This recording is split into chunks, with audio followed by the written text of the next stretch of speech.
Владата го намалува ДДВ-то за горивата од 18 на 10%. По 2 недели силен раст во кој дизелот поскапе за околу 30, а бензините за 17%. Оди Линденска конечно излегува со мерка. Според најавите, од вторник бензините најверојатно ќе останат на сегашното ниво, а дизелот сепак ќе поскапи за околу 3 до 3,5 денари по литар. Мерката ќе важи 2 недели, а Мицкоски порача дека и покри поскапувањата, земјава и натаму има едни од најефтините горива во регионот. За премиум безоловен цената просечна е $1075 по тон, што ќе значеше зголемување за 95-ката и 98-цата за 6,5 денари по литар. Со намалувањето на ДДВ-то нема да има зголемување, односно ние ги компензираме тие 6,5 денари по литар.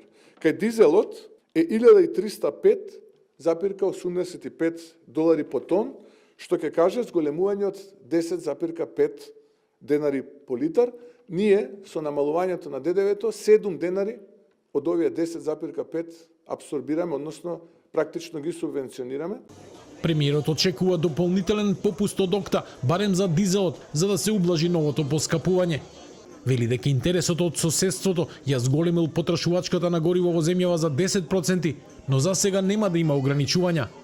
Според Мицкоски, намалувањето на ДДВ-то е поефикасно од кратење на акцизата.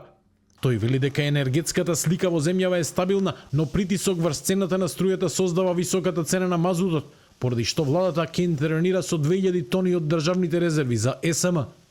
Со двете мерки ќе се заштитат транспортот, услугите и цените на храната, уверува премиерот. Владата јасно повикува на одговорен однос од трговците и производителите. Во време на криза никој нема право да гради профит на грбот на граѓаните. Ке има засилени контроли на пазарот, секој обид за злоупотреба, вештачко зголемување на цените или брза заработка во овие услови ќе биде откриен, разобличен и санкциониран. Лидерот на СДСМ Венко Филипче вели дека мерките доаѓаат со задоцнување и дека не се доволни за да го амортизираат ценовниот удар што граѓаните веќе го почувствуваа на бензинските помпи во изминатите 2 недели. 3 недели ги остави граѓаните сами.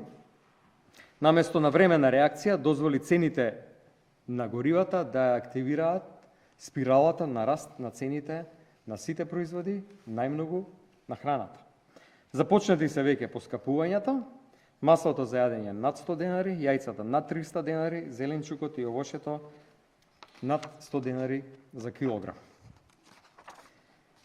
И сега нема мерка за намалување на цените на храната, а овие цени, кога еднаш ќе се покачат, тие повеќе нема да се вратат назад. Нарекувајќи го намалувањето на ДДВ-то половична мерка, Филипче ја повика владата да ги намали акцизите на горивата за 4 денари, да го укине ДДВ-то за основните прехранбени производи и да ги преполови патарините. Македонија е меѓу последните земји во регионот што носат мерки за ублажување на ценовните шокови.